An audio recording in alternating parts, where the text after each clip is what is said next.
Estamos chegando, só arrumar aqui. Começar a nossa transmissão importantíssima, não é? Importantíssima, não é? Deixa eu só pegar um texto aqui super importante. Já vamos começar a nossa transmissão, não é? Eu já postei, né? Aqui no YouTube. Não sei se já está livre, aberto para vocês assistirem. Tem uns 70 minutos por aí, 1 hora e pouco, falando sobre o fascismo, falando sobre as técnicas do fascismo, falando sobre o Descend, não é? Para fazer você entender, não é? De fato, o que tem por trás de grandes eventos chamados gospels, né? De grandes concentrações de fé, curas, milagres, ou de caminhadas proféticas como Marcha para Jesus. Então eu já postei aqui no Facebook, ok? E agora eu vou dar a continuação, não é? Para depois entrar sobre a marcha, beleza? Mas para isso eu quero pegar aqui um texto, deixa eu ver aqui, que ele é muito importante. Aqui, ó. Deixa eu ver aqui. Cadê ele aqui? Opa. Meu Deus do céu, o negócio está esquisito aqui. Ah, tá, entendi. Eu não vou conseguir escrever, senão... Bom, eu pego ele aqui mesmo nas escrituras, né? Que ali tá dando... Aqui, ó. Pego aqui mesmo no meu celular. Eu vou ler aqui. Deixa eu ver aqui. Só um minutinho para abrir e ler para vocês. Que esse texto é muito importante para você começar. Sempre que eu vou falar com vocês aqui, né?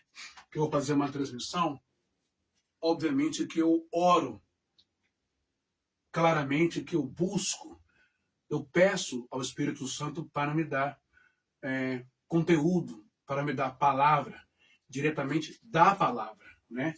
Diretamente do hebraico, ok? E não tem nenhuma intenção, não tem nenhum foco, não tem nenhum objetivo de abrir uma igreja, não é? Ter uma nave com altar, púlpito, cadeiras, né? Ter grandes bancos ou aquela coisa das pessoas virem assistir o irmão bem. Não. Vocês nem sabem das propostas imorais, das propostas sujas, das propostas escusas que me fazem para ser vice-presidente, para ser profeta, para ser mestre da igreja. E a minha resposta sempre foi e será não. Você aí da igreja que pensou que eu ia entrar na igreja para tomar o seu lugar, né, de ensino, você quebrou a cara, meu filho, você perdeu tempo. Você aí que pensou que eu ia entrar na igreja para tirar o seu cargo de vice-presidente ou a sua autoridade que você sustenta aí mediante o povo, né, que infelizmente não tem capacidade cognitiva, capacidade cultural, capacidade religiosa, capacidade teológica, capacidade principalmente espiritual na palavra de contestar você e colocar você no seu devido lugar. Você pensou isso? Perca de tempo. Eu não perco tempo, eu não almejo coisas tão pequenininhas assim, tão fúteis assim, tão bestas assim, essas coisas de igreja, não é? E nem as igrejas que estão lá em cima, as top, top, top, eu rejeitei. Você acha que eu vou perder meu tempo, me esforçar para querer ocupar esse seu cargozinho mequetrefe de nada? Ah, pelo amor de Deus, gente. Bom, então vamos lá. Deixa eu colocar aqui.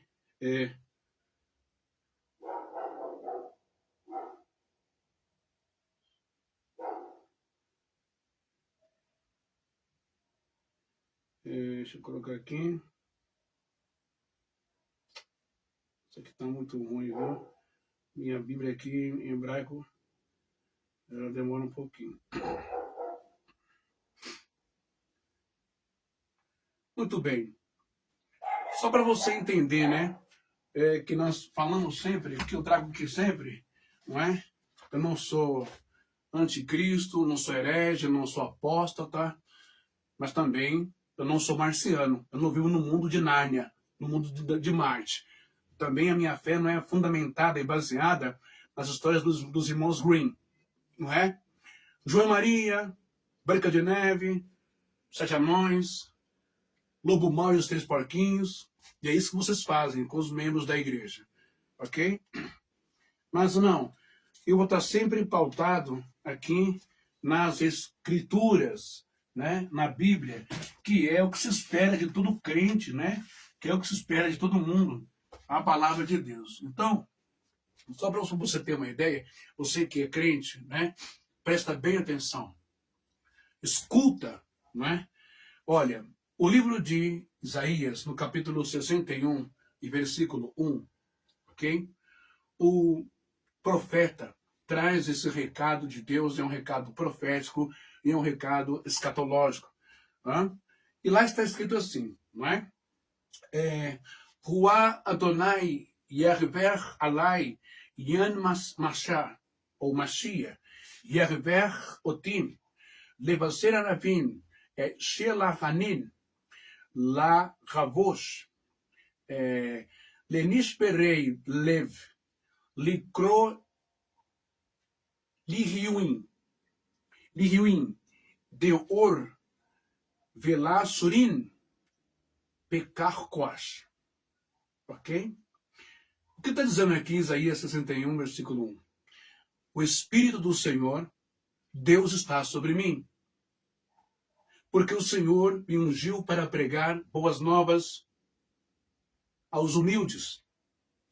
Enviou-me a restaurar os quebrantados de coração. Só um minutinho, que eu vou terminar aqui. Eu só preciso ver se eu estou online direitinho. Aqui, deixa eu ver aqui. Opa, deixa eu só ver aqui se eu estou online. Era lá. Deixa eu ver aqui. Isso aqui é meio... A questão está lenta, né? Deixa eu ver. Opa. Se não tiver online, eu vou estar falando em vão aqui, né? Peraí. Deixa eu ver aqui. Será que não estou online? Aqui, eu estou online sim, deixa eu ver. Só clicar aqui, ao vivo. Opa, aqui ao vivo, aqui. Deixa eu só tirar o som. Pronto, agora eu sei que eu estou online. Então,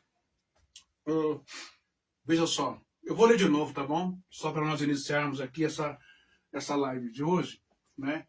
Ela é extremamente importante para você, evangélico, cristão, católico, enfim. Você que acredita em Jesus, acredita na Bíblia, acredita em Deus, né? Quero começar essa live lendo esse texto aqui, do profeta Isaías, do livro de Isaías, capítulo 61 e versículo 1. Não é? Ruá Adonai, Larver Alain, Yaman Mashar, Adonai Otin,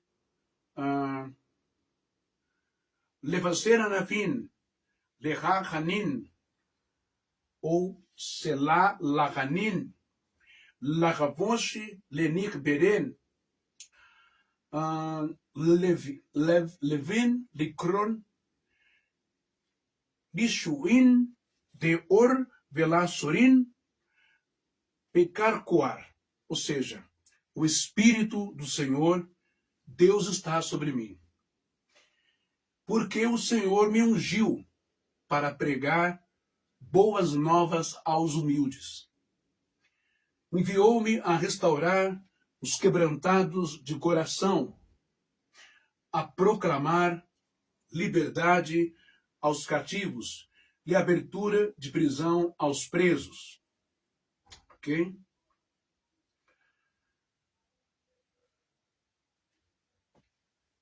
e anunciar o ano aceitável do Senhor. Olha que coisa maravilhosa. Quando Jesus vem, essa profecia se cumpre no Mashiach, que é Yeshua, que é Jesus. Ele vai ler essa parte da Torá, né? Ele vai pegar o pergaminho, ele vai ler lá no templo, e é nesse dia que começa a ser expulso do templo. E é interessante que quando os discípulos de Yohanan, João Batista, seu primo, a pedido de João, vai, procure, siga ele. Eis o Cordeiro de Deus que tira o pecado do mundo. Não é? E ele diz aos discípulos de João Batista que o reino de Deus é chegado entre vós. Os surdos ouvem, os mudos falam, os cegos veem, os coxos são curados, os paralíticos, os endemoniados são libertos e os mortos são ressuscitados, os leprosos são purificados. Que coisa bonita, né? Aí você que está me assistindo agora, ou vai me assistir depois, você vai pensar assim, cegueira física, audição, surdez física, mudez física, paralisia, não poder andar fisicamente, coluna vertebral, né? C2, C3, C4, C5, enfim. Não anda mais, paralítico, tetraplégico, cadeira de roda, ok? E toda e qualquer doença, não é? As curas, então, físicas, que Yeshua realiza no seu ministério público. Presta bem atenção no que ele disse. Os cegos veem. Eu quero começar essa live para você que é cristão e para você que é evangélico, entender que nós, não é? Da década de 80 para cá, isso tomou mais força, ganhou mais realce, né? Se tornou mais forte, mais incisivo, mais impactante a partir da década de 90 para cá. A teologia da prosperidade e suas mentiras. A teologia da prosperidade e as suas mentiras. Eu começo essa live, meus queridos e amados irmãos e irmãs, claro, pedindo perdão, pedindo desculpas, fazendo uma reparação, não é? Pelos adjetivos feios, não é? Como otários, burros, idiotas, trouxas, que às vezes eu, na minha indignação, né? Na minha emoção, não é? Às vezes exacerbada, eu classifico irmãos e irmãs. Porque dá raiva, sim, dá indignação, a gente fica bravo. Porque existe um texto sagrado, existe um conjunto de livros chamado Bíblia, que vem de Biblos, da Babilônia. Existe tudo isso aqui que levou séculos e séculos para ficar pronto. Com textos sagrados, com orientações, conselhos e normas que ensinam como agradar a Deus, como servir a Deus e como agradar os homens, como fazer o bem ao próximo, sem ser oportunista, safado, malandro. Não é? Portanto, a gente fica indignado. Você que estuda as Escrituras, você que estuda o hebraico, você que estuda o grego, você que estuda o aramaico, você que estuda o latim, não é? E você sabe o que está escrito por trás de cada palavra, o que está escrito por trás de cada letra hebraica, cada letra grega ou aramaica. e de repente você vê um cara travestido de pastor, de mensageiro, de missionário, de ancião, não é? De presbítero, travestido de evangelista, falando mentiras na cara dura, falando mentiras na face da congregação das pessoas, porque sabem que você tem a preguiça, que você talvez não terminou nem o seu ensino fundamental, o seu ensino médio, o seu ginásio, né? Você não terminou aí o segundo grau, o ensino médio, você não estudou, então você acha que tudo que ele fala está certo, está correto, e você não se aplica, não estuda, não mergulha nas escrituras para saber se aquilo corresponde com a verdade, texto com contexto, não é? Ou se aquilo não tem nada a ver com o que está passando para a igreja. Portanto, eu peço perdão das vezes em que eu os tratei como idiotas, trouxas, otários, burros, imbecis. Peço perdão mesmo, não é?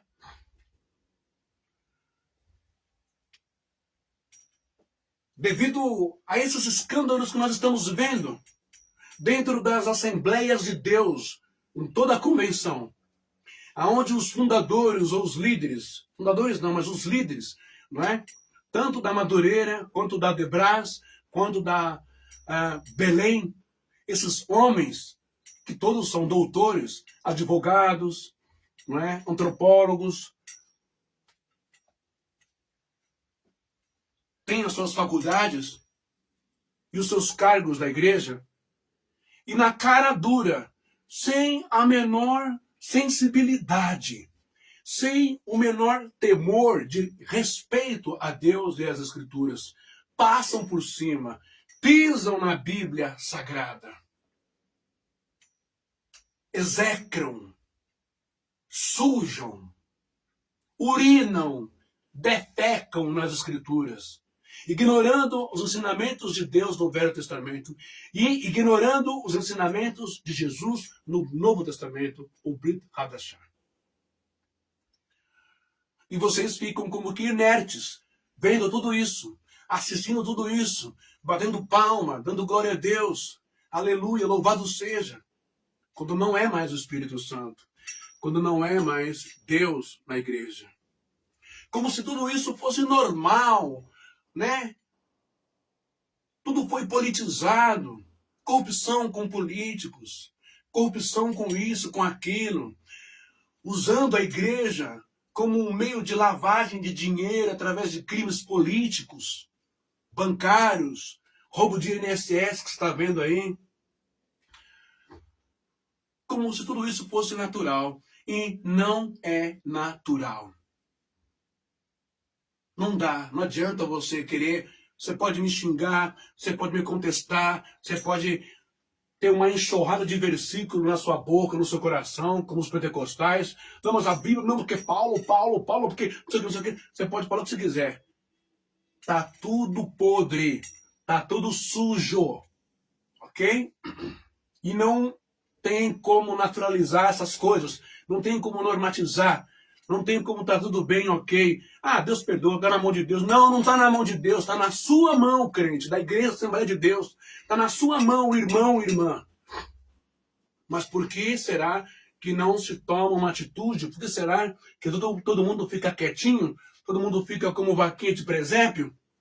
Tem que tomar cuidado para não chamar ninguém de bobo, de bocó, não é? Vejam que vocês precisam ter de novo a visão restaurada. Eu comecei essa tarde aqui, agora são, deixa eu ver, 16, vai dar 4 horas da tarde, às 16 horas da tarde, e eu comecei essa live lendo Isaías 61, não é? E falando sobre o reino de Deus. Mas existe um outro texto que eu quero ler também. E esse outro texto, ele está justamente aqui. Quer ver? Vou colocar aqui, isso aqui me ajuda bastante. Aqui, ó. Tem um outro texto que diz exatamente assim. Esse outro texto está no livro de 2 Reis. no capítulo 6, e versículo 15 e 17, onde vai nos dizer assim, não é? Dá só uma olhada aqui. Olha, Vayashen Mesharet Ish Haelohim Lakun Voyetzel Vechinen Jail Sover et Jair, não é? Jesus, Varakev, Vayomer, Naaron, Elaivim, Achach Adonin, Eikach Nasser. E continua, no versículo 16. Agora, diz assim, Vayomer, Altirekil Chabin, Asher Itanur, Me Asher Otan. E vai indo no versículo 17, que vai dizer assim, Vait Palel Elisha, Vayomar, Adonai Pekash na Etienav Veirech,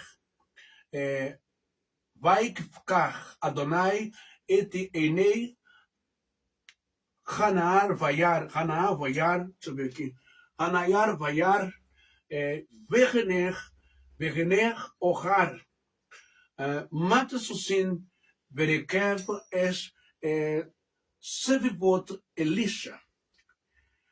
Ou seja, o que eu acabei de ler aqui, né? Nós lemos o seguinte, no livro de 2 Reis, capítulo 6, versículo 16, diz assim, ele respondeu, não temas, porque são mais os que estão conosco do que os que estão com eles.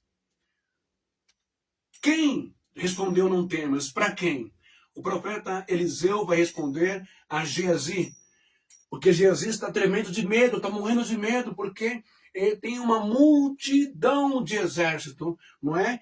De soldados com suas espadas, né? Seus cavaleiros do rei da Síria, cercando, não é? Ali a choupana, a casinha, o lugar onde habitava o profeta Eliseu, junto com seu pajem, seu ajudante, o Geazi.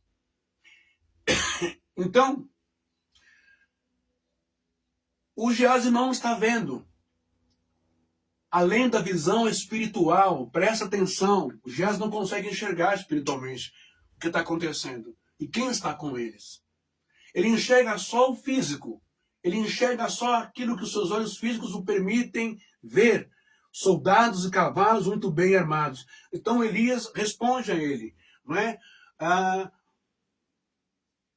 Vailomer al-Tirá, Kirabaim, ou Kirabin Asher, Itanu Me Asher Otan.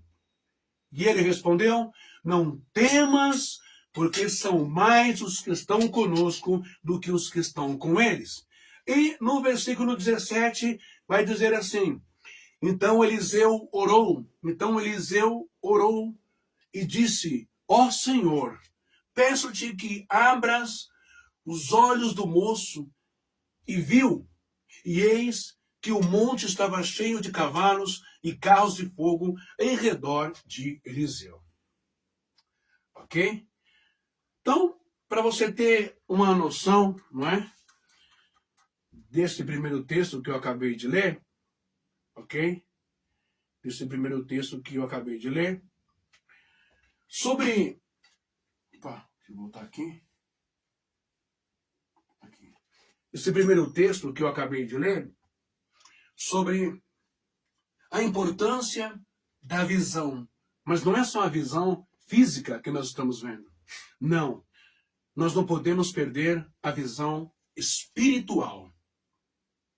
Nós não podemos nos tornar cegos.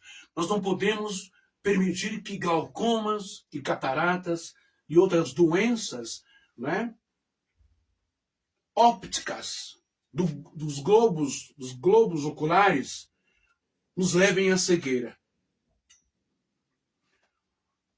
Deus abriu a visão de Geazi. E isso está precisando acontecer hoje, na igreja, em especial aqui na igreja no Brasil. Lembra o que eu disse? O reino de Deus está próximo. Os surdos ouvem, os mudos falam e os cegos veem, eles enxergam. Há quantos anos ou séculos Yeshua disse isso lá na Palestina? O reino de Deus é chegado a vós. Mas me parece que mesmo o reino de Deus tendo chegado a nós até hoje, no futuro, esse futuro presente, contando no tempo em que Yeshua começou seu ministério na Palestina, Jesus, Yahshua, olha só. Quanto tempo? 1000 e poucos anos, 2000 e poucos anos. E me parece que a nossa visão está sendo novamente comprometida. Me parece que um vírus pior do que a Covid-19, pior do que o Ebola, vem causando cegueira cognitiva, vem causando dissonância cognitiva em milhares e milhares e milhares dos que se denominam, se classificam, se identificam como cristãos e creem na Bíblia e creem em Jesus. Antes de entrarmos na questão da marcha para Jesus, é necessário você saber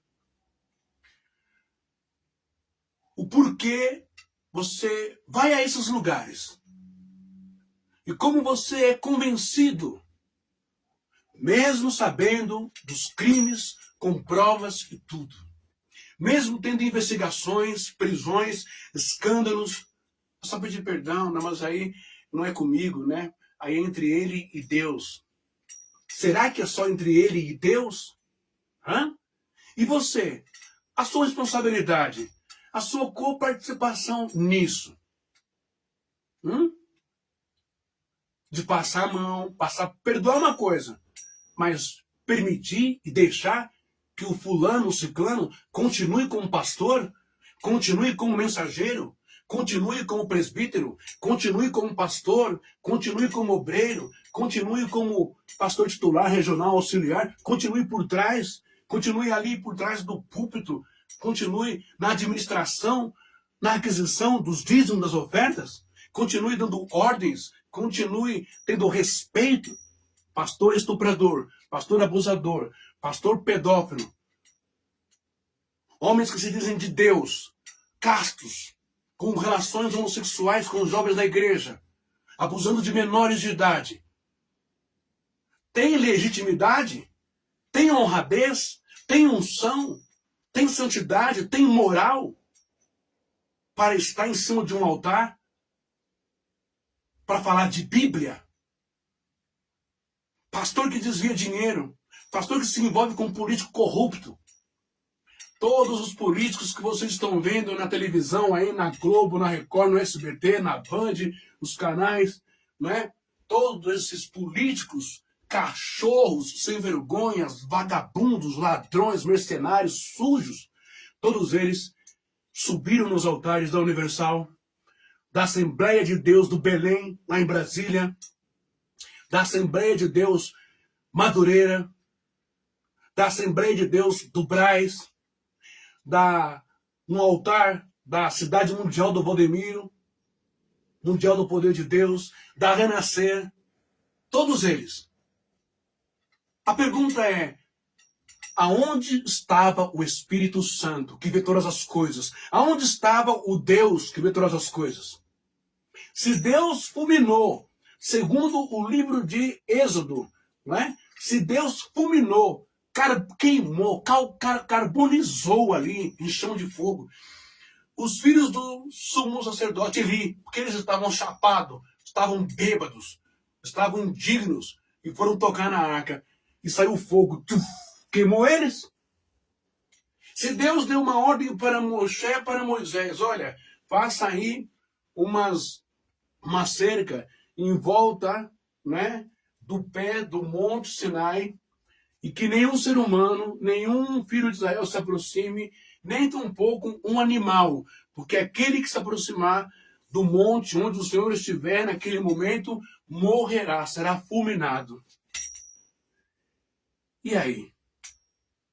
Aí eu pergunto para você, que santidade é essa que tem nessas igrejas? Que Espírito Santo mequetrefe é esse que está no altar? Que unção ordinária é essa? Que sagrado é esse? Que anjos são esses que estão no altar da sua igreja? Hã? Será que você pode pensar um pouco e refletir nisso?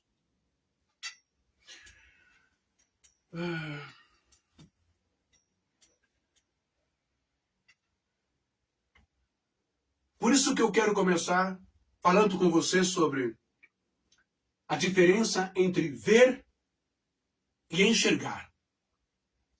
Ah, mas eu vejo o missionário lá, mas eu vejo o pastor lá, eu vejo o bispo lá, ah, eu vejo o apóstolo lá, ah, eu vejo o apóstolo Hernandes da Renascer, eu vejo a bispa Sônia no altar, aleluia, eu vejo na Deus e Amor os profetas, eu vejo isso, aquilo, outro, eu vejo o ancião, eu vejo, eles estão lá, eu sei que você vê porque você está chegando com os olhos físicos, não é?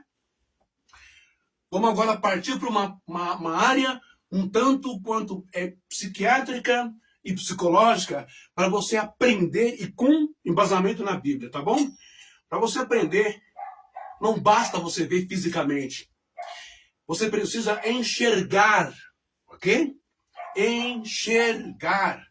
O apóstolo Paulo, ele tem um texto que ele escreve e que ele diz assim, para que nós tenhamos também o dom de discernir espíritos. Ok? Discernir espíritos. Me diz com quem tu andas e eu direi quem tu és. Discernir espíritos. Nossa, aquela moça é tão bonita. Que moça bonita. Que aparência para ter bem só de ver. Aquele rapaz é tão bonito para ter bem de ver. Nossa, você está olhando só a aparência. A roupa é bonita, os dentes são bonitos, a boca é bonita, o nariz é bonito, o rosto é bonito, o olho é bonito, os cabelos são bonitos, né? Mas e quem é que está dentro dessa beleza física toda? Por fora, bela viola, e por dentro, pão bolorento. Muito bem. A diferença entre ver e enxergar. Você sabe isso, meu irmão? Hein? Já ensinaram isso para você aí na sua igreja? Eu acho que não. Há uma diferença sutil, um tanto peculiar, entre ver e enxergar. Ver é o ato físico da visão. Os olhos captam, não é? Uma imagem. E enxergar é compreender, perceber ou reconhecer o significado do que está sendo visto. Não é? Eu estou vendo um Fusca. Se uma pessoa nunca viu um Fusca e não sabe que aquele carro é um Fusca, vou perguntar para ela o que é aquilo. Ela vai falar, olha, é um carro. Tá, mas que carro que é? Ah, eu não sei, eu sei que é um carro de 4 rodas, não é?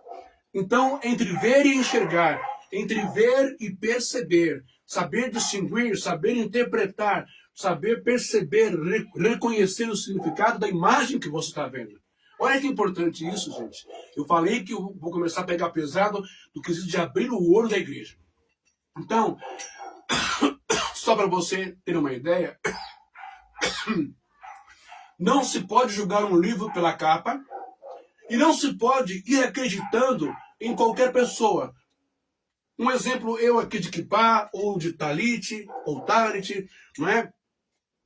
Ou por estar com roupas longas, compridas, religiosas, como um padre, né? Ou talvez como um mensageiro, ou como um ministro, ou terno e gravata, ou com um hábito de freira, não é? E você está vendo com o olho físico, mas você está interpretando, está percebendo, não é? O que tem por trás de toda essa indumentária, dessa, né, leitura de vestimenta religiosa. E aí? Então, porque o cara está lá no altar com a Bíblia na mão, de terno e gravata, falando alto, orando, né, enrolando a língua, pulando, pipocando, ele é santo, ele é sagrado, ele é um homem de Deus. Será? Vamos dar aqui alguns exemplos, a diferença entre ver e enxergar. Eu vi a pessoa passando na rua. É um ato físico de ver, correto? Só depois eu enxerguei o que estava acontecendo. Só depois que ela entendeu, só depois que ela percebeu. Ela viu uma pessoa passando na rua. Foi o ato físico. Mas passando por quê? Como que ela estava passando na rua? O que estava acontecendo? Ela estava sendo perseguida? Ela estava sendo seguida? Ela estava sendo agredida? Ela estava sendo, enfim, incomodada? Ela estava correndo da polícia? Ver é uma coisa, interpretar e enxergar é outra coisa. Por isso que se diz, nem todo mundo que vê, enxerga. Alguém pode ver uma situação diante dos olhos e ainda não compreender seu verdadeiro sentido. Isso acontece muito quando a pessoa está num estado de estresse, traumático, nervosismo, adrenalina, no momento em que tem um bandido com um 38 na sua cabeça, na sua testa, ou mirado nela. Ela está num momento de muito nervoso, de muito pavor, de muito medo de levar um tiro e morrer. Ela está vendo o que está acontecendo. Ela pode até olhar para a cara do delinquente, do marginal, do ladrão. O cara está apontando, está ameaçando, vou matar, vou matar, vou matar. Ela viu a cara dele. Só que quando chega na delegacia, ainda sob o trauma do choque, de vítima de assalto, de um revólver que ela nunca viu de perto, uma arma apontada para sua cabeça ou na sua nuca, na hora o investigador vai perguntar como que ele era. Era branco, negro, era moreno, olhos claros, loiro, careca, como que ele era? Ela não vai lembrar. Dá um apagão por causa do nervoso, por causa do trauma, não é? Então, isso são exemplos, não é? Por isso que se diz que todo mundo, que nem todo mundo que vê, enxerga. Não é? Alguém pode ver uma situação diante dos olhos e ainda não compreender seu verdadeiro sentido. A Bíblia nos ensina que o nosso entendimento foi afetado por uma cegueira proposital. E é agora que você vai começar, talvez, a se rever dentro dessa cegueira. Você que está na Assembleia, você que está na Renascer, você que está na Universal, você que está na Mundial, você que está no R.R. Soares, você que está na Diante do Trono, ok? Muito bem. Paulo nos ensina sobre isto em 1 Coríntios, capítulo 4 e versículo 4. Deixa eu ver aqui, que eu marquei. Vou ver aqui. Opa, ué, desligou. Peraí. Pronto, agora voltou a ligar. Deixa eu ver aqui. Opa, eu coloquei aqui tudo separadinho. 1 Coríntios, cadê aqui?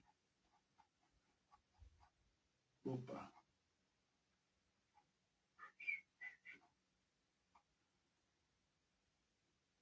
Deixa eu ver. Qual é o versículo que está ali? 4.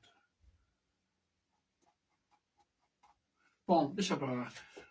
Não vai demorar muito, eu não posso ficar demorando muito aqui na live, não. Né? Eu sei que no livro de 1 Coríntios, eu vou apagar aqui. Aqui todo mundo já sabe esse texto que eu estou lendo, né, que eu estou ensinando. Estou usando ele como um abre-alas das lives. Né? Como um abre-ala das lives.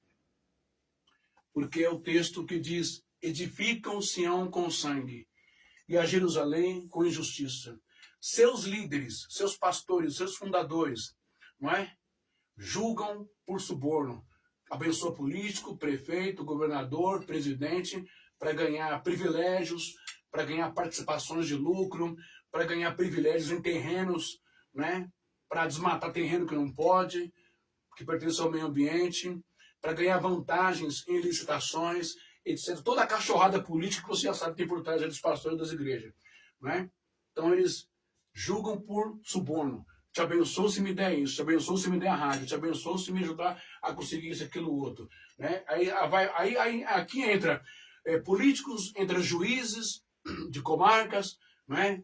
Entra advogados, entra uma série de coisas aqui. Instituições que se corrompem ou são corrompidas pelos pastores, né? E vai indo. Seus sacerdotes ensinam por pagamento.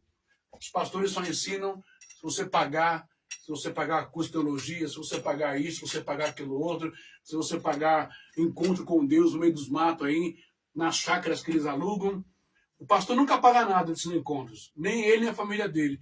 Ele faz o contrato lá com o dono da chácara e quem paga a estadia dele, a comida dele, os filhos da mulher dele, os filhos dele, é vocês que pagam, porque o valor dele é incluso no pacote. A mesma coisa, viagem para Jerusalém. Valdemiro, essa turma toda nunca paga nada. É os membros da igreja que pagam. Aí joga o valor que inclui a família dele e todo mundo, e vocês pagam tudo para ele. Ok? Bom, pastores que cobram para pregar nas igrejas, aquela sacanagem toda. E os seus profetas adivinham por dinheiro. Aí tem esses profetinhas mequetrefe, ridículo, xarope, né, que usam de todos os meios, né, de Google, de Messenger, de grupos do WhatsApp, de grupos do Facebook, né, e também com a ajudazinha do administrador do grupo, da igreja ou do pastor, já quem for, do assessor, do secretário, e passa todos os dados para ele e vai revelar a sua virtudinha lá no altar, porque você fica abrindo a boca aí no grupo, né, enfim. E ainda se encosta no Senhor, dizendo, não está o Senhor no meio de nós. Olha só, agora nós vamos escrever um pouquinho aqui, né? Deixa eu pegar aqui, vamos lá. Tomara que esses dias não quebrem, né? Escrevi aqui embaixo, só para não apagar essa parte aqui em hebraico, que eu acho que fica bonitinho aqui. Se der para escrever, beleza, não é? Eu vou apagar, depois eu faço, faz de novo. Não tem problema não. Esses dias aqui não está muito bom. Esse apagador aqui não está muito bom não. Ai, ai. Mas vamos lá. Vamos lá. Aí, ó. Pronto, já foi. Deixa eu ver se eu acho outra coisa aqui para apagar. O dia está muito ruim mesmo. Um dia eu consigo uma lousa nova. Uma lousa boa. Né? Ai, ai. Bom, vamos ver se eu consigo. Então, o que é que o apóstolo Paulo ele vai escrever ali em 1 Coríntios 4:4? Presta atenção nisso aqui, ó. Ó, 1 Coríntios. Aqui, ó. 1 Coríntios 4:4. O que Paulo está falando lá? Olha só que interessante, né? Acerca dessa questão de como que o sistema, como que a coisa ruim cega você dentro da igreja, gente. Olha só. Paulo está escrevendo aos Coríntios. 1 Coríntios, capítulo 4 e versículo 4. Ele vai escrever assim. Paulo está escrevendo assim, ó. Ó. Nos quais, ok? O Deus, né?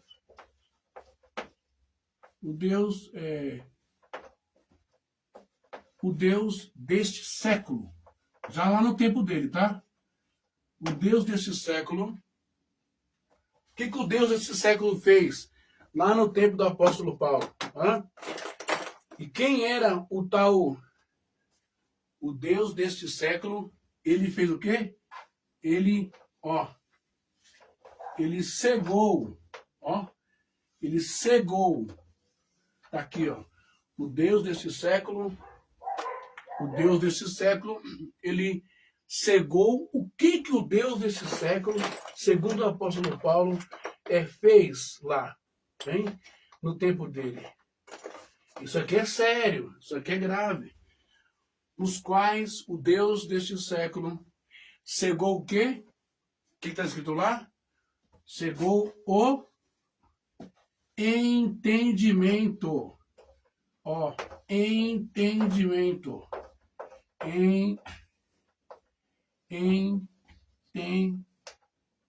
Entendimento. Tá muito ruim isso aqui, meu Deus. Ó. Entendimento. Cegou o entendimento. De quem? Cegou o entendimento do povo da igreja, não é? Para que não lhes resplandeça. Qual o objetivo que tem o Deus do século de cegar o entendimento? Para, ó, vamos lá, para que não resplandeça, para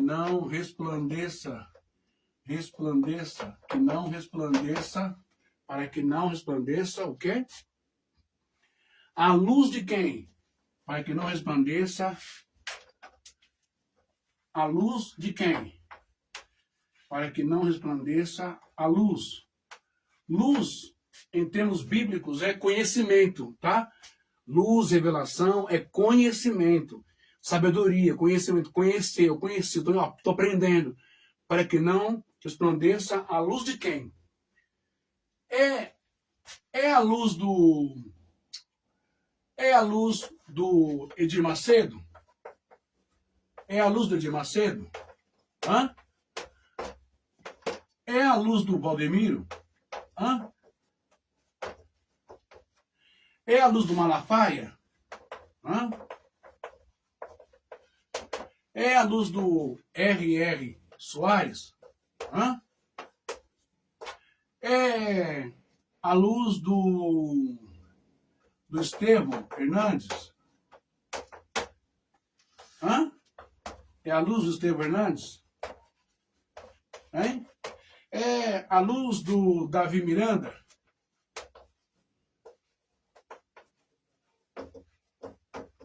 Hã? Quem mais? É a luz do João Ribe Palharim? João Ribe Palharim? Hã? Hã? Não. Não é. 1 Coríntios 4:4. Nos quais o Deus desse século cegou o entendimento, a mente espiritual. Cegou a mente espiritual para que não resplandeça a luz de quem? Não é do Edir Macedo, do Valdemiro, do R.R., não é da Assembleia de Deus, Belém, Madureira, Samuel Ferreira, não. É para que não resplandeça o quê?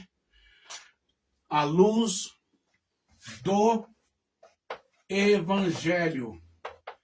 Do Evangelho, não é?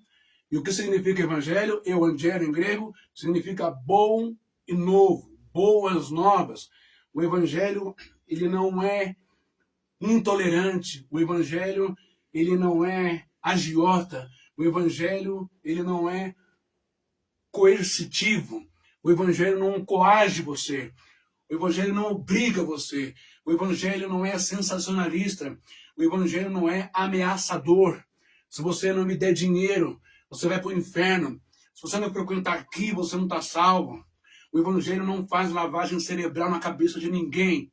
O Evangelho não cega ninguém, ele cura, ele liberta, ele abre os olhos, a visão, a mente, a psique da pessoa. E esse Evangelho é de quem que é? O Evangelho tá? Da glória de quem? De Cristo. Em grego, que quer dizer Machia. Machia, Cristo, ungido. Cristo é Machia, ou Messias em grego, é Cristo, o ungido, o escolhido. E Paulo diz que é a imagem, olha, que é a imagem de quem? A imagem de Deus. A imagem de Deus. Paulo está dizendo isso. Os quais o Deus desse século cegou o entendimento dos incrédulos para que lhes não resplandeça a luz do Evangelho, da glória de Cristo, que é a imagem de Deus.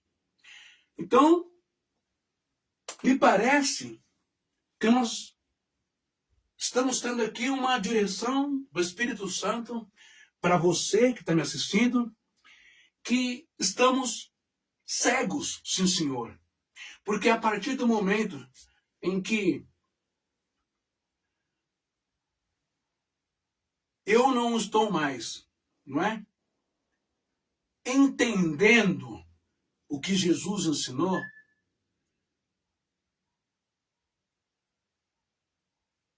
que eu estou lendo, mas não estou entendendo. Porque alguma coisa prejudicou a minha parte intelectual, cognitiva. Eu estou lendo, mas não estou entendendo.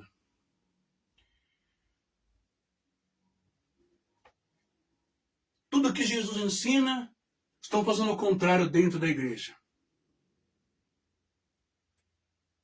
Jesus, ele ensina a ajudar e amar o próximo, e a amar os seus inimigos, e a orar pelos seus inimigos.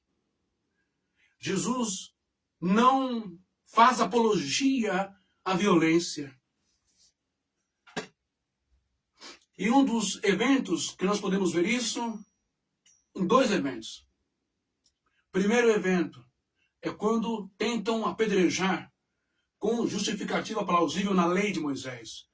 Uma mulher que fora pega em adultério, pedras grandes para perfurar, para afundar o seu crânio até morrer. Jesus evita esse ato de tortura, de morte por apedrejamento hediondo. Segundo evento, lá no monte, quando ele é preso, Pedro, indignado, se embanha um punhal e corta a orelha do soldado Malco. Jesus se levanta e diz: Pedro, não faças tal coisa. Não faça isso, Pedro. Quem mata pela espada morrerá. Jesus defende e faz um milagre ainda em um soldado pagão, sujo, segundo o judaísmo, um soldado romano, e coloca a orelha do cara no lugar. Mas o que nós temos visto na igreja, por isso que eu estou falando, que nós estamos vendo, mas não estamos enxergando. Nós lemos a Bíblia, mas não compreendemos, não entendemos. Porque o deusinho deste século, não é? O demôniozinho desse século, o satanazinho desse século, os espíritos encardidos e ruins, sujos e imundos, que só pensam no mamão, no dinheiro, na grana, no poder, no carro importado, em escolta armada, em segurança, em mansões, em empreendimentos, em investimentos na bolsa, não é? Esse Deus vem com a sua outro evangelho, teoria da prosperidade. E isso cegou a mente de todo mundo. Enganou milhões de pessoas, prometendo tornar todo mundo rico e milionário se der tudo, ou o máximo, na Universal, ou na Mundial, ou no RR, ou na Paz e Vida, ou nas Assembleias, enfim, ou na Deus e Amor, ou em qualquer outro sanatório chamado igreja.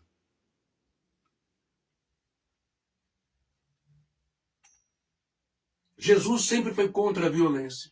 Mas na marcha para Jesus, nós vimos os caras fazer uma maquete, um carro, como se fosse um carnaval, com um 38, uma .40, fazendo um sinal de arma. Olha só como que o Descent, olha só como o fascismo entrou dentro da igreja. Fácil. Com as suas argumentações, família, Deus, pátria, moral, etc. Então, nós estamos vendo que existe um Deus, não é? Paulo não vai discriminar se esse Deus é um demônio, um espírito maligno e tal.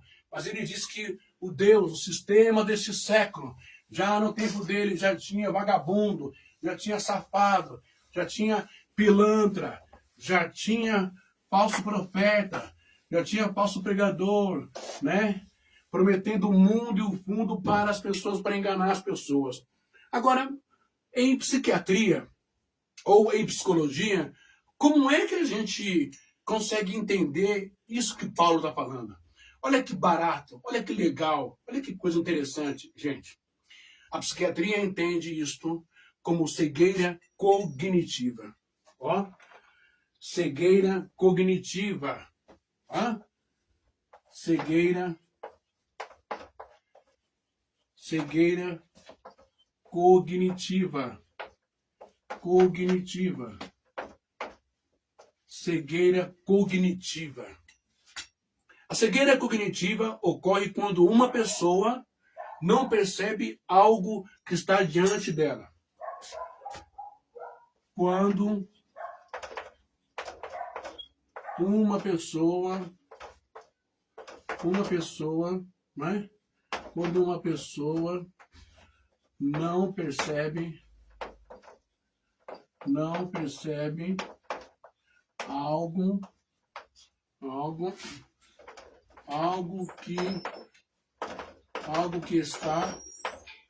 algo que está diante dela, algo que está diante dela. Isso é cegueira cognitiva. Porque a sua atenção, crença ou expectativas, vamos lá, porque a sua atenção,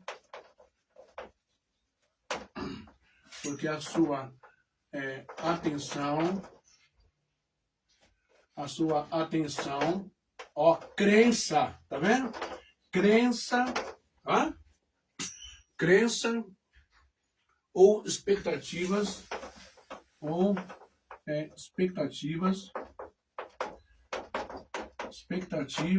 não é? Estão o quê? Focadas em outra coisa. Elas estão focadas em outras coisas.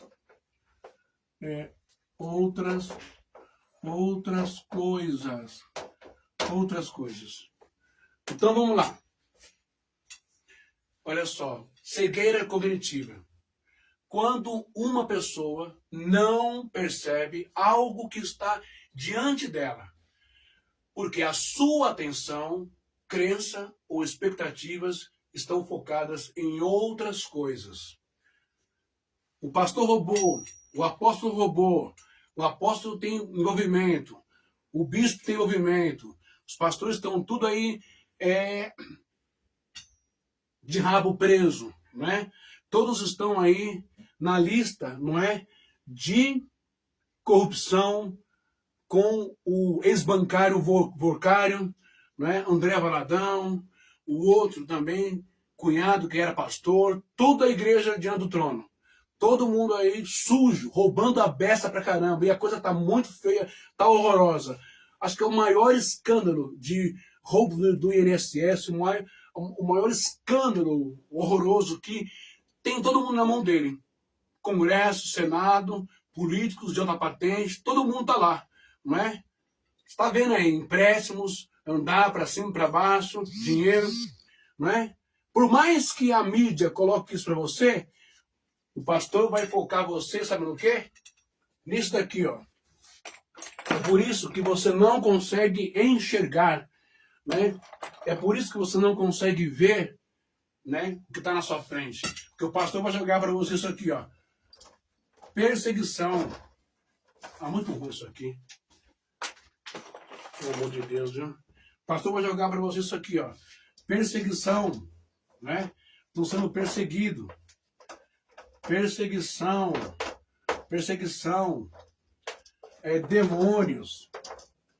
Demônios. Não é? Igreja.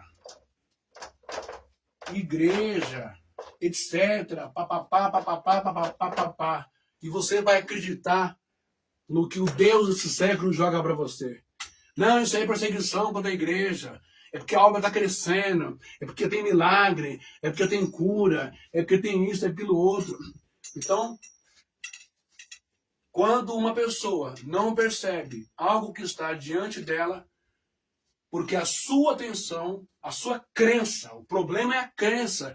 E os safados, os estrategistas, os marqueteiros e os estelionatários, os que mexem com a sugestão, com a hipnose, né? Os que se preparam em seminários teológicos, nas faculdades de teologia, se preparam para isso, para mexer com a sua crença, narrativas falsas, né? Falsos discursos, mentiras, e vão usar textos da Bíblia. É perseguição, é o demônio, como Roma perseguiu a igreja, é como os gregos de Antíoco Epífanes perseguiam o povo de Israel no tempo dos Macabeus, como os egípcios, faraós, como os filisteus perseguiram o povo de Israel.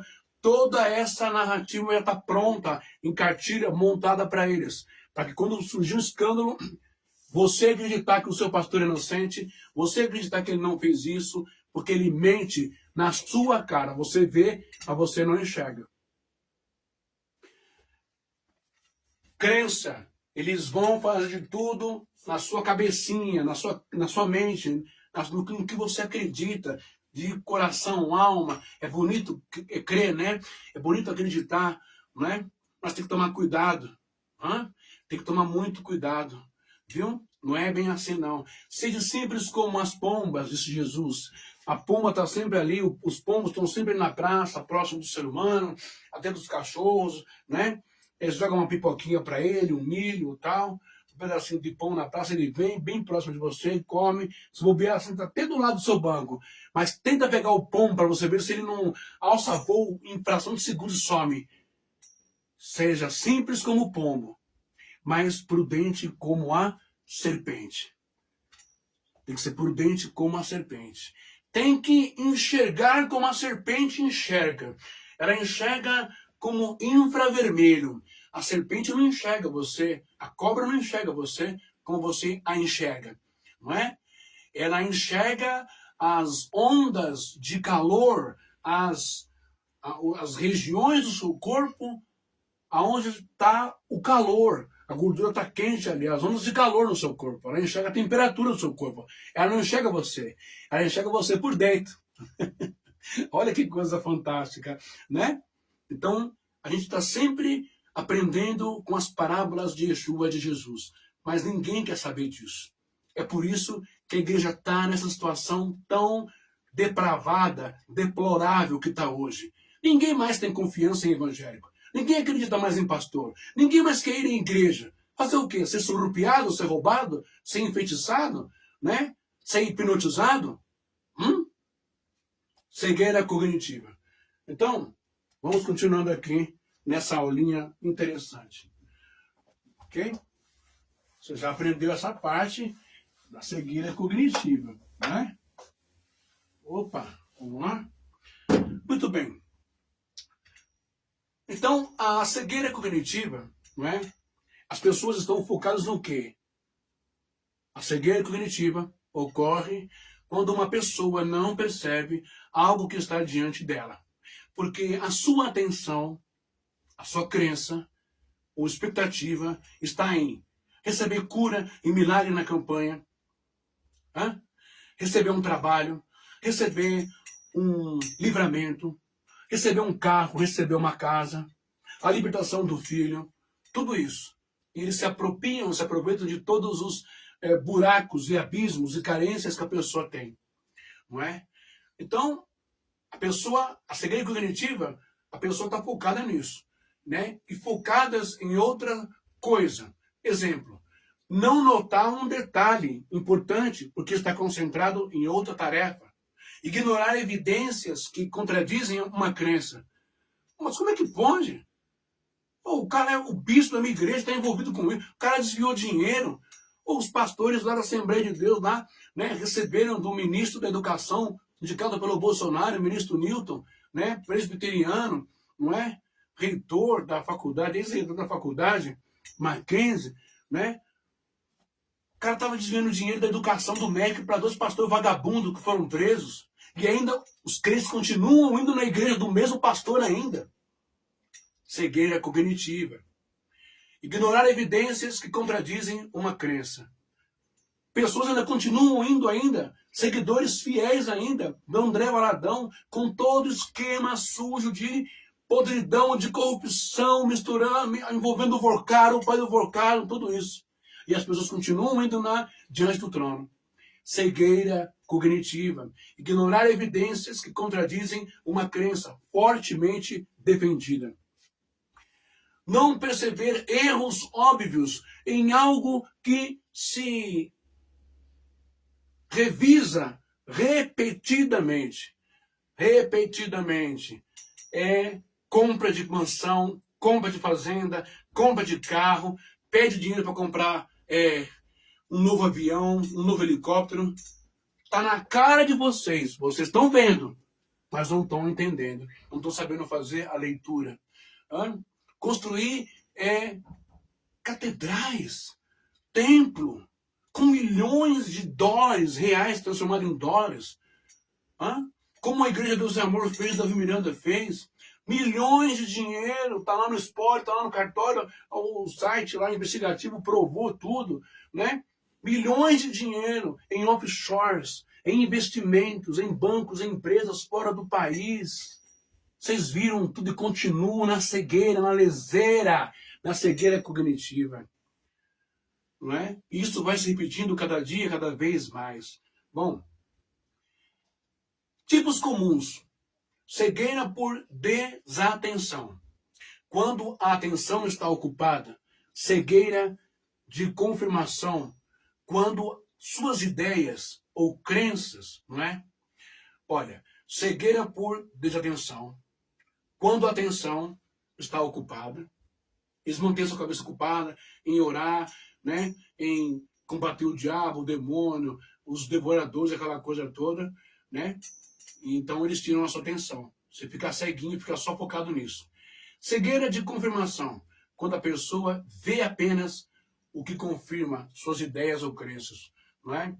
Quando a pessoa recebe, ela acha que recebeu um milagre, ela acha que recebeu uma cura, ela tem um sonho, porque, como diz lá, Provérbios ou Eclesiastes, do muito pensar vem os sonhos, não é? Da ocupação do pensamento vem os sonhos, enfim, vem as visões. A pessoa fica meditando numa coisa e o seu subconsciente vai jogar depois para ela, quando ela for dormir, um sonho, uma imaginação com um anjo, ou com uma vitória, ou com uma cura, ou com uma bênção. Pronto, aí ela já, essa coisa de sentir as emoções é muito perigoso, né? Porque nesse mundo da religião, as pessoas ficam presas por causa disso também, não é? Bom, e a cegueira de mudanças, quando não percebe, não é, alterações. A igreja tem passado por alterações há décadas nesse país, não é? Desde quando começou a Marcha para Jesus, desde quando vem Egir Macedo, desde quando vem Renascer, desde quando vem Internacional da Graça, desde quando vem Deus é Amor, desde quando vem Renascer em Cristo. A igreja degringolou, andou para trás, a igreja sujou-se, a igreja perdeu o seu vestido de noiva pura e vestiu um vestido de prostituta, depois de usuária de droga e agora de craqueira da Cracolândia, mendiga, moradora de rua, suja, abusada, envenenada, drogada.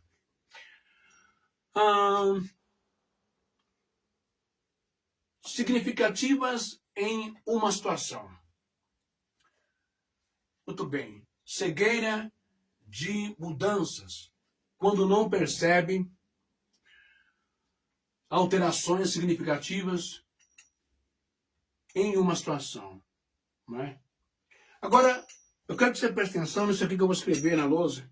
Tá bom? Nós falamos sobre cegueira cognitiva. Agora, aqui, ó. Dissonância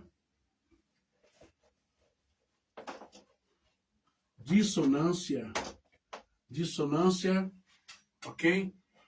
Cognitiva.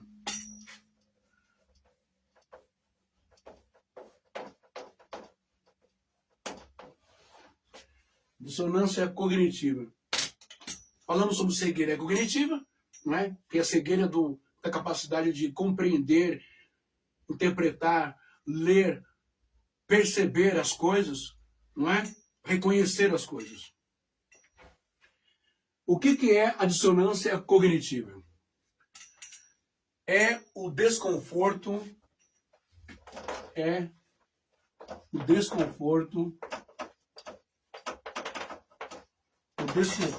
psicológico. É o desconforto psicológico que surge quando uma pessoa possui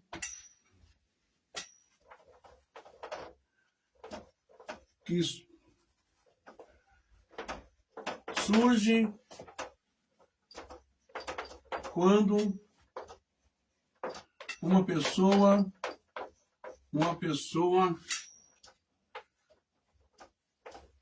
possui duas crenças, não é? Duas crenças. Valores,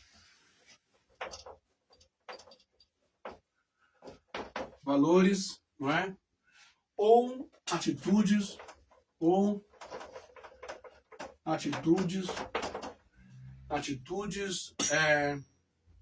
contraditórias.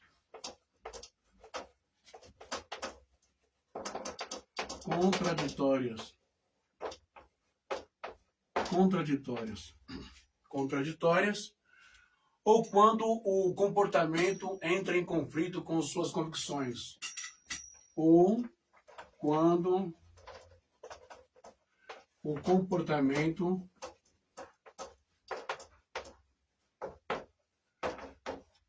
entra em conflitos com suas convicções, não é? Com suas convicções. Isso daqui é dissonância cognitiva. Vamos aos exemplos? Alguém sabe que fumar faz mal, mas continua fumando. Dissonância cognitiva. É o desconforto psicológico que surge quando uma pessoa possui duas crenças, valores ou atitudes contraditórias, ou quando o comportamento entra em conflito com suas convicções. O que mais está acontecendo hoje é crente vivendo um conflito dentro de si. Mas esse conflito, essa guerra, é imposta por sugestão por esses tóxicos, nefastos, safados, malditos homens que se dizem homens de Deus e pastores desse Brasil. Ah, se você não der o dinheiro, você vai para o inferno que você é ladrão. Ah, se você não pegar, você é um derrotado. Ah, se você não tiver uma casa própria, um carro, um emprego bom, se você não for patrão, não for isso, você não tem o Espírito Santo. A pessoa entra em conflito consigo mesmo, porque ela está dando dízimo, ela está fazendo oferta, está fazendo sacrifício, fazendo um monte de coisa. E cadê que o carro que ela quer não chega? O carro do ano, né? O carro importado. Cadê a casa? Cadê a chácara? Cadê a fazenda? Cadê isso? Cadê aquilo outro? Tornaram, então, um Deus como se ele fosse um agiota, um bancário, onde se você der, você tem, se você investir, você tem. E outros conflitos horrorosos que vai permear o mundo da psicologia, que vai judiar, que vai maltratar, que vai torturar pessoas com problemas de gênero, com problemas de inclinações masculinas ou femininas. Isso a igreja pega pesado, sentencia, abomina, massacra, tortura. É uma inquisição infernal. Fazem coisas que Jesus nunca fez e nunca ensinou ninguém a fazer. Causam dissonância cognitiva. Porque a Bíblia, porque Jesus, porque a Bíblia, porque Moisés, porque isso. E assim torturam as pessoas. E jogam esses espíritos, essas almas das pessoas ao inferno de dor, de clamor, de súplica, de desespero, de muitos porquês, porque nem mesmo a pessoa compreende o porquê que ela nasceu assim. Mas os fiscais do reino de Deus, ou os fiscais do inferno, estão aí para esfregar na cara delas: vocês são sujos e imundas. A igreja, infelizmente, tornou-se um órgão nocivo para as pessoas que precisam de carinho, compreensão e amor. E tantos outros conflitos interiores que a teologia cristã provoca nas pessoas.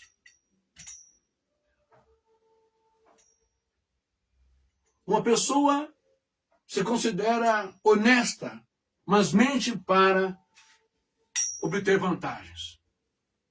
Os exemplos da dissonância cognitiva. Alguém sabe que fumar faz mal, mas continua fumando. A pessoa sabe que beber faz mal, mas continua bebendo. A pessoa sabe que ingerir drogas faz mal, mas continua ingerindo.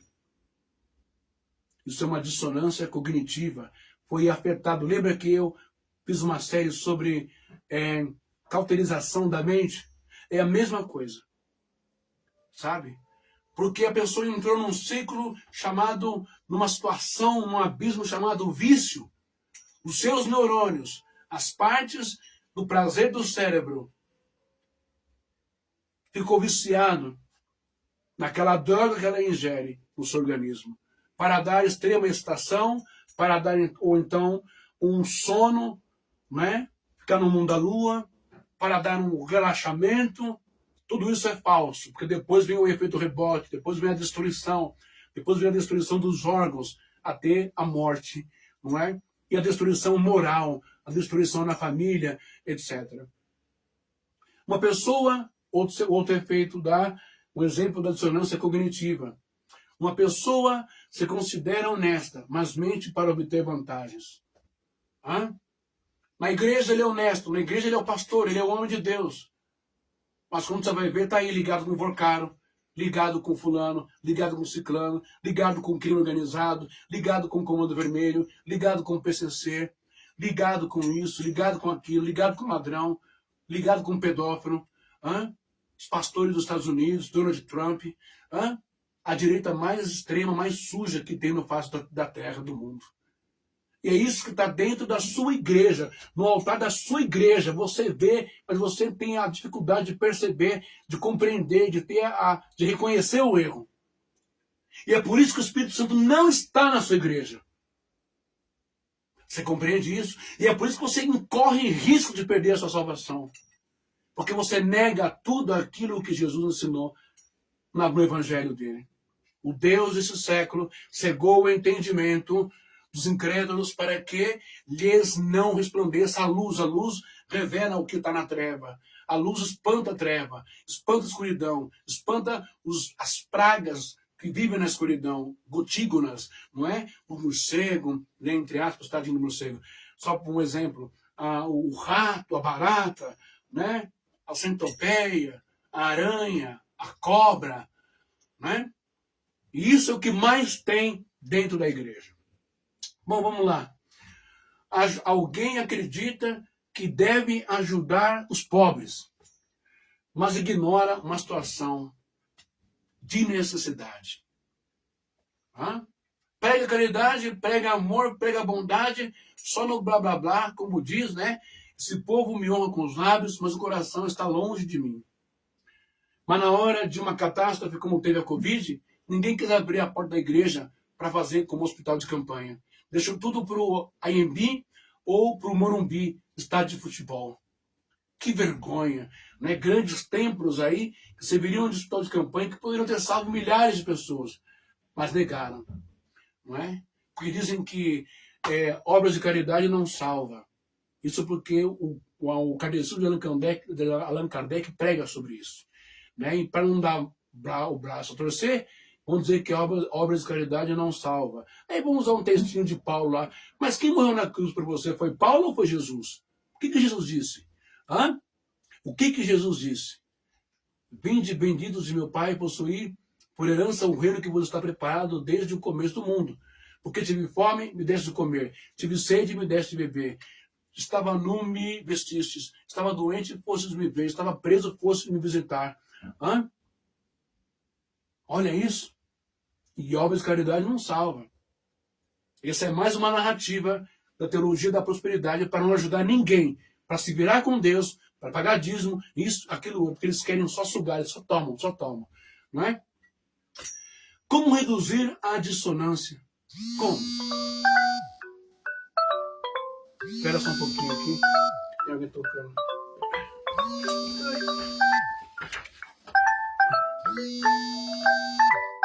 Pronto, desliguei. O Paulinho tá aí. Como... Seja bem-vindo, viu, Paulinho? Paulinho, se você quiser entrar aí e falar alguma coisa, seja bem-vindo, tá? Se você quiser que eu te chame aí, você me escreve pra mim aí.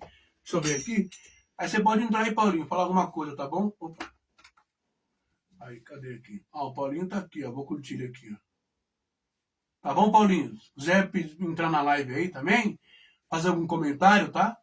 Fica à vontade aí. Você me manda um sinal aqui, ó. Me manda um sinal que aí eu recebo você aqui na live. Bom, como reduzir a dissonância cognitiva, não é? Primeiro, mudar o comportamento. Vocês que são da igreja, não interessa qual igreja você é, não interessa o nome da sua igreja. Isso não importa para Deus. Não interessa a sua religião. Você precisa mudar de comportamento. Primeiro para você mesmo, para a sua saúde mental, para a sua casa, para a sua vida, para a sua família, para sua esposa, o seu marido, os seus filhos. E segundo, também, para exemplo da comunidade onde você vai. É o comportamento. Os caras só pedem dinheiro, caramba. Só quer dinheiro, só quer grana. É envelope, envelope, envelope, envelope, envelope, envelope. Esses caras tá colocando Magno Malta no altar. Tá colocando Flávio Bolsonaro no altar. Não importa, tá colocando Lula no altar. Tá colocando fulano no altar. Tá colocando Zé Dirceu no altar. Tá colocando Eduardo Cunha no altar. Tá colocando José Genuíno no altar. Tá colocando Eduardo Bolsonaro. Tá colocando todo mundo que está envolvido em corrupção. Ou que já se envolveu em corrupção, não importa que não esteja envolvido em corrupção. Altar da igreja não é lugar para político. Seja de esquerda, seja de direita, não interessa. Pastor vagabundo, né? Mentindo na sua cara. Você tem que mudar de comportamento. Você que é igreja tem que mudar de comportamento. Você tem que dizer, não, nós não queremos, então nós caímos fora. Né? Que nem o marido da Cassiane aí, do Jairinho, né? Falou que se a pessoa não quiser dar dinheiro, não quiser dar dízimo, cai fora, pode ir embora. Agora é fácil falar isso, né, o Jairinho, o cara de pau? Ganhou milhões com o CD com a sua mulher aí, da Cassiane, agora tá na bufunfa, na grana, no dinheiro, deve ter investimentos em empresa, tá estabilizado, agora é fácil falar isso, né? Por que não falou isso antes, lá atrás, no começo? Quando começou, onde não tinha nem onde cair morto. Por que não começou a falar isso aí pra cair fora, o pessoal da igreja? Hã? É claro, se o pessoal sai fora da igreja, você tem as suas empresas, de fome você não vai ficar, não vai passar fome, né? Ficar sem roupa, sem comida, sem casa, você não vai ficar. Mas e o povo da igreja? Você, Jairinho, tem mais que tomar vergonha na sua cara. Sabe, você e toda essa cambada de pastores desse país que está aqui hoje, eu queria que a mão de Deus pesasse sobre vocês o mais rápido possível.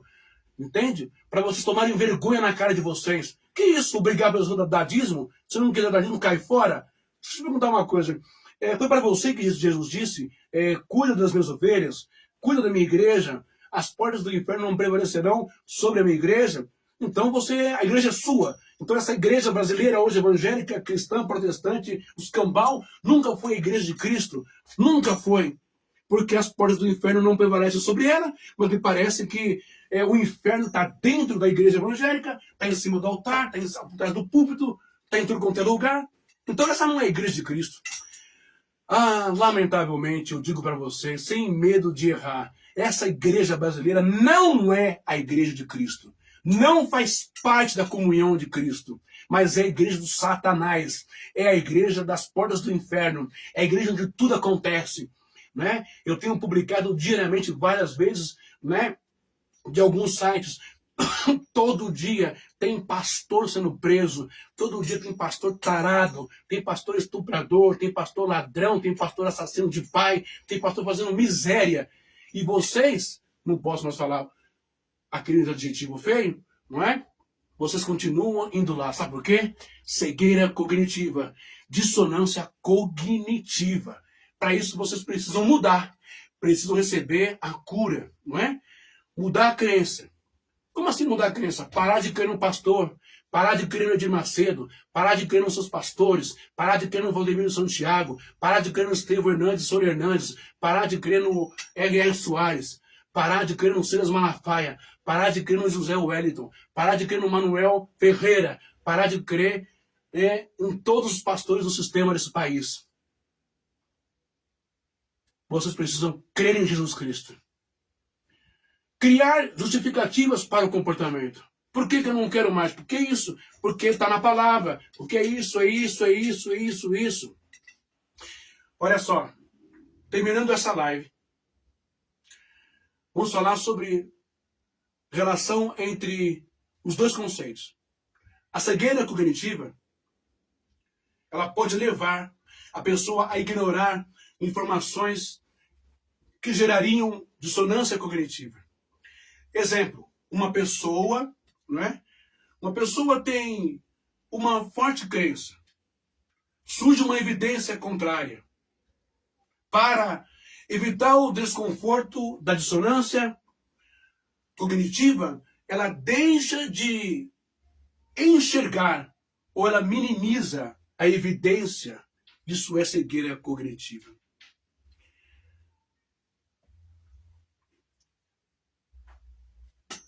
Agora, olha o que as Escrituras nos ensinam sobre cegueira cognitiva, dissonância cognitiva. O livro de Jeremias, capítulo 5, versículo 21. Tem olhos, mas não veem. Vocês têm olho, mas não enxergam. Tem olhos, mas não enxergam. Isaías, capítulo 6, versículo 9 ao 10. Ouvindo, ouvireis, mas não entendereis. Está na Bíblia, gente. Estou falando, está na Bíblia. Não é? Mateus 13, 13. Vendo, não veem. Ouvindo, não ouvem. Nem compreendem. Esses textos dão a ideia de que a pessoa pode estar exposta à verdade, mas por resistência interior, orgulho, interesse ou endurecimento do coração, ela não reconhece a verdade. Ela ignora a verdade. É o que muitos fazem. É o que muitas igrejas fazem aí. É o que muitos missionários fazem. Tem missionário aí envolvido em prostituição, em casa noturna, com homossexualidade, não pelo fato da homossexualidade, mas por prostituição. Depois quer pôr roupinha de santo, subir no altar e pregar. E ainda está no altar até hoje ainda. Não é? Está cheio de pastor ladrão, mercenário, vagabundo, safado, malandro misturado com crime. Está cheio de igreja financiada pelo crime organizado. E você sabe disso. Você ignora, porque você se aproveita disso. Porque senão você vai perder o seu cargo, a sua posição, a sua imagem, né? Pela sua vaidade. Com isso você vai para o inferno e vai levar muitas pessoas para o inferno. Inferno que eu digo não é aquele inferno que a igreja prega, tá? É a destruição mesmo, moral da pessoa. É o desalento, é o isolamento, não é? De tudo que poderia ser bom do outro lado da vida. Muito bem. E ainda tem mais. A palavra de Deus, Paulo escreve lá, o Paulinho escreve aos Efésios 4:18, dizendo: entenebrecidos no entendimento. Assim, o contraste entre cegueira espiritual, não perceber a verdade de Cristo,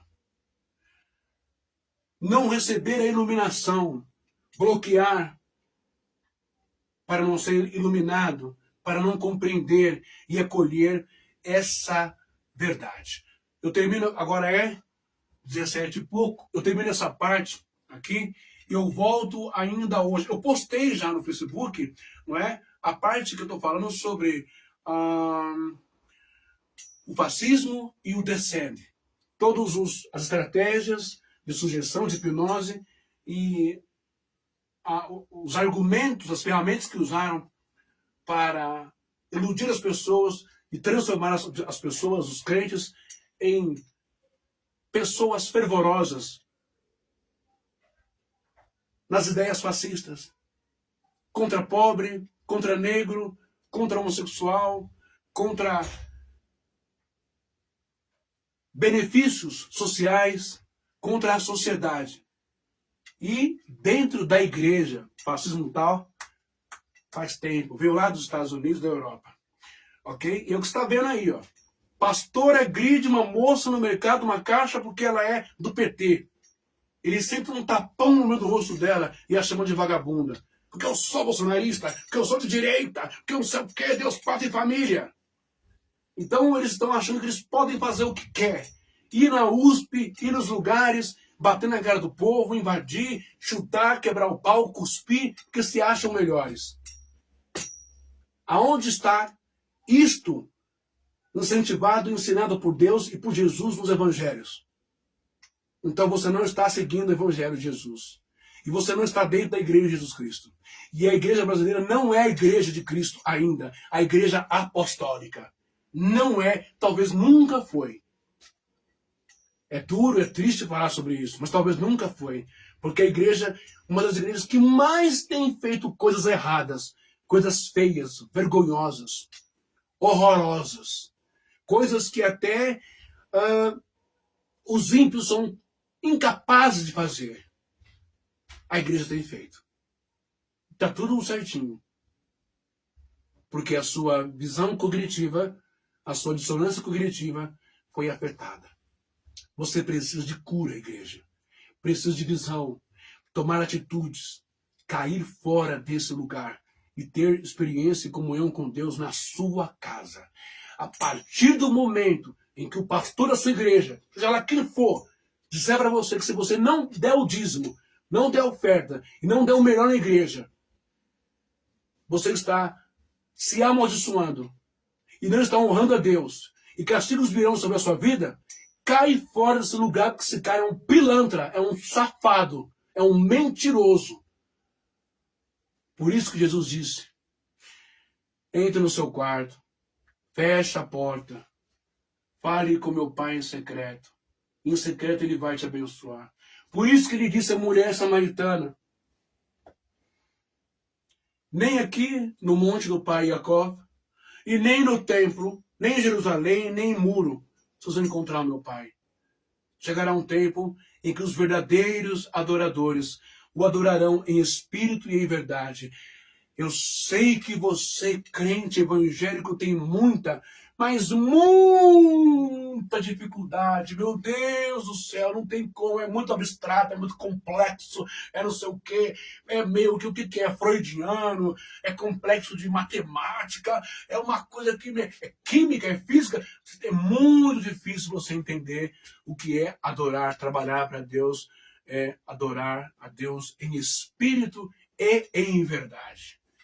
É muito complicado para você entender o que é ser ou sentir-se livre de tudo, do sistema religioso, de política, de ódio, sentir-se livre desses morcegos, né, desses sanguessugas, né, da sua alma, da sua psique cognitiva, da sua vida social, do seu dinheiro, não é?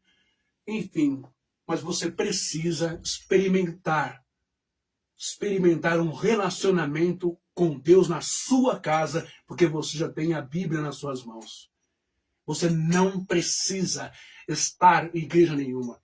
Você não precisa nem deve dar dinheiro para ninguém. Deus não quer o seu dinheiro. Deus não é agiota. Deus não é BMG, Agiplan. Deus não é Crefisa. Deus não é malandro. Deus não vai te abençoar se você der, se você não der. O maior sacrifício que Deus quer dentro de nós aqui, ó, da nossa central, a nossa mente cognitiva, o nosso coração, esse é o maior sacrifício que vai doer você negar a sua própria carne, os seus defeitos, a sua humanidade.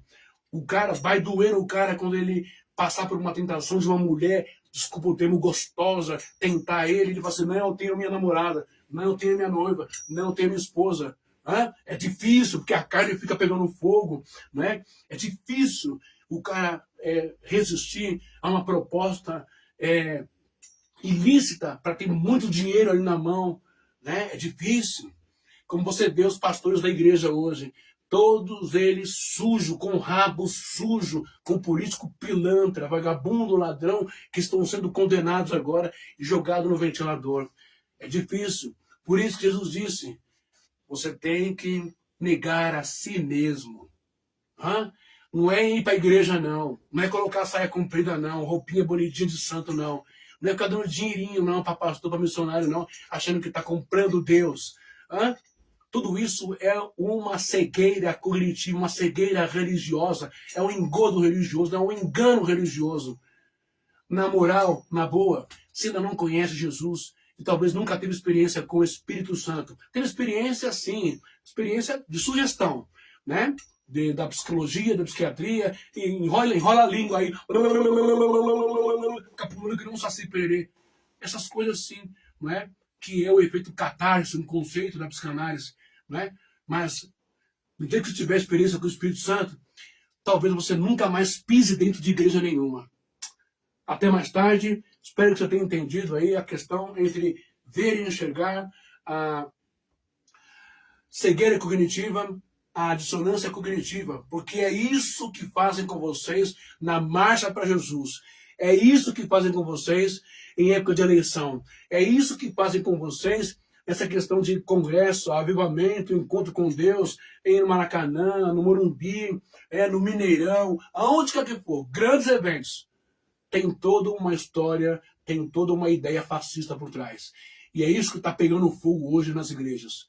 Crentes estão se batendo, estão se matando, estão se agredindo, dando porrada, porque um é de direita, outro é de esquerda. Porque um é rico, outro é pobre. Onde já se viu isso? Cadê o Espírito Santo? Cadê honra a Jesus, a Yeshua? Cadê? Até mais tarde, se você gostou, por favor, inscreva-se no meu canal do YouTube, que está aqui no Facebook, né? Que é o Reflexões da Alma. Se você gostou também, você compartilhe o máximo que você puder, tá bom? Que você está ajudando essa mensagem a chegar às pessoas. Lembrando que aqui você nunca vai me ver pedindo dízimo, oferta, voto ou qualquer coisa desse tipo baixo, espuro, lixo, nojento, cafajeste, malandro de ladrões da fé. Ok? Um abraço, Deus te abençoe e até às 20 horas ou 21 horas eu volto aqui para darmos entrada então sobre Marcha para Jesus. Será? Muito obrigado, Paulinho e os demais. Até mais tarde.